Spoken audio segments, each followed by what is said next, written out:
At halos lahat ay nagtitinda na nga ng dulce de leche, kaya naman tara gawa na lang tayo ng kutsinta. Kala nyo dulce de leche din, no? Syempre hindi. Grabe, napakadali lang palang lutuin ito. Nakuha tayo ng lalagyan. Sunod, 1 cup all-purpose flour, 1 cup cassava flour, 1 and 1 half cup brown sugar. Syempre halu-haluin natin yan, be. Kasi kailangan natin haluin yan. Kapag di natin hinalo yan, syempre hindi yan maganda. At hindi natin maluluto ang kutsinta ng maayos niyan. Syempre maglalagay din tayo ng tubig. 2 and 3/4 cup of water. Malamang pag nailagay na natin yan, hahaluin pa rin natin yan kasi be, yun ang kailangan. Haluin lang natin ng to the highest level. Tapos maglalagay na rin tayo nitong lye water. 1 tablespoon lang yan. Haluin ulit natin ng bonggang-bongga kasi bonggang-bongga talaga dapat. Para walang mga buo-buong ingredients. Ang huling-huli ay ilalagay na natin yung food color. Ayan, syempre pag nagbanding na silang lahat, haluin ulit natin yan. At ganito yung nakikita ko, para bang gusto ko ng kwek-kwek. Hala, hindi kwek-kwek yan. Ang gagawin natin ay kutsinta.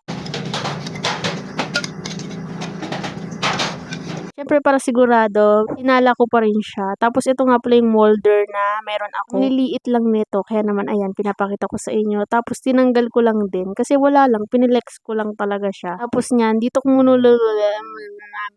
nabulol na. Dito ko muna lulutuin yung 5. Tatry ko lang muna siya. Ang dami pala nito kasi tingnan nyo naman, ang liliit ng mga molder ko, kaya naman baka abutin pa ako ng next year niya. Bago pala natin i-steam, kailangan kumukulo na yung tubig ha. Dapat alam nyo yan. Pag kumukulo na, syempre ilalagay na natin yan para maluto na nga natin agad-agad. Sa puntong yan nga, ipaluto na. Tapos yung iba, nilagay ko na lang dito sa malaking steamer kasi bakit ba hindi? Baka kasi umabot pa ako next year dyan. Tapos ito na yung ibang naluto. Pinapalamig ko sila para mabilis matanggal sa molder. Iba naglalagay sila ng oil, pero ako hindi na ako naglagay ng oil kasi mabilis naman siya matanggal kapag malamig na. Parang relasyon lang yan eh. Pag nanlamig na, bigla-bigla na lang umaalis. Hala, hindi. Kutsinta yan. Ano ba yan kung saan ka napapadpad? Ito namang yema sauce na kinemasu. Tunaw lang ako ng 2 tablespoon na sugar, tapos 2 tablespoon ng margarine o kaya man butter. Sinunaw ko lang sila ng ganyan para bonggang-bongga. Ilagay ko na rin pala tong condensed milk. Maganda kung gagamitin nyo yung mahal na condensed milk. Ito kasi sa akin, mura lang yan. Kaya naman good luck talaga kung magiging maganda ang kalalabasan nito. Feel ko okay na rin naman yan. Kain lang naman to, hindi naman to pantinda. Lagay din pala ako ng half cup ng tubig para hindi siya manigas. Buti kung iba yung maninigas, itong kamao ko, maninigas sa'yo. Charan, ayun yung naluto kong